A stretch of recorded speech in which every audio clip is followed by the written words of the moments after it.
Hello everyone, in this video we're going to talk about the effect of caloric surplus on strength and hypertrophy. This video might give you another technique you can use to boost your hypertrophy and strength gains. In addition, we will also see what are these terms like hypertrophy or caloric surplus, so stick around. What is a caloric surplus? A caloric surplus occurs when you consume more calories than your body needs to maintain its current weight. This extra energy intake is crucial for muscle growth and can also improve strength gains. Being in a caloric surplus isn't necessarily a bad thing, as long as it's done with reason. Consuming a moderate calorie surplus can support muscle growth without leading to excessive weight gain. However, going overboard with your caloric intake, such as consuming an additional 2000 calories for example, can result in undesirable weight gain. It's essential to find the right balance of surplus, which is around 100 to 500 additional calories. A calorie deficit, on the other hand, is when you consume fewer calories than your body needs to maintain its current weight, which, contrary to a calorie surplus, leads to weight loss, as the body uses the fat tissue to compensate for the lack of energy. Now, a caloric maintenance is when you are in the middle of the two. Your weight neither goes down nor up, because you consume all the energy required for basal energy expenditure, which is the energy the body needs to function, while at rest, activity energy expenditure, the energy the body needs to walk, run, swim, or do any other physical work,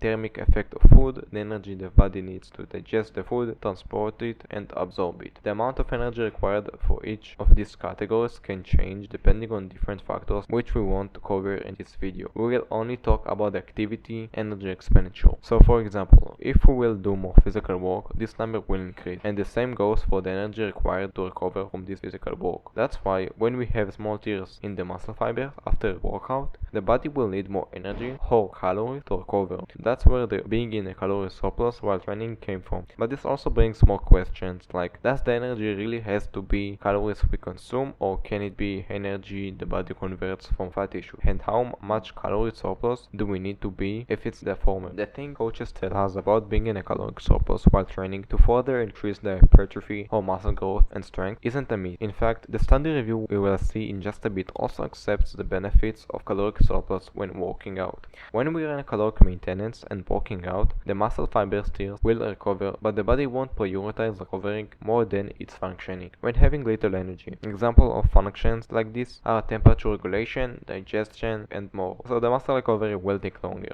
Of course, the body will also use the fat tissue to get the remaining energy, but it's a complicated process and is depending on factors like body fat percentage. Overweight people have plenty of energy stored, so their body will give up the fat tissue for energy easily, while those with low body fat percentage wouldn't. That's also where the common question, can you build muscle while losing weight, makes more sense. The study review discusses the potential benefit of being in a caloric surplus for enhancing hypertrophy and strength, but it also emphasizes how complicated and personal this is for each person. While some studies have shown a positive effect of caloric surplus on muscle hypertrophy and strength, the results are not universally consistent. The review suggests that further research is needed to better understand the influence of energy surplus on resistance training outcomes. For example, the study couldn't find a specific caloric surplus fitted for all people. Instead, it recommends a surplus of around 350 to 480 calories, depending on your training level and your body fat percentage. Basically, a total beginner with high body fat will benefit less than an experienced lifter with low body fat. Determining whether you might benefit from being in a surplus or not is different between individuals. You can start with a small surplus of 100 calories and start tracking changes from there till you find a sweet spot, or hire a personal trainer to do it for you. As my opinion goes, I don't recommend to start at 480 or even at 350 surplus. Instead, I would say just start with between 100 and 200 calories, track the changes and adjust accordingly every week or so. The reason I say so is to avoid accumulating an unnecessary body fat and instead find the sweet spot for the surplus. Still, it's not critical because again you will adjust it nonetheless. So to summarize the contents of this video, having a calorie surplus of around 350 to 480 at the intermediate level while on low body fat percentage can provide muscle growth and strength benefits. And that's it for the video. Thank you so much for watching and see you till next time.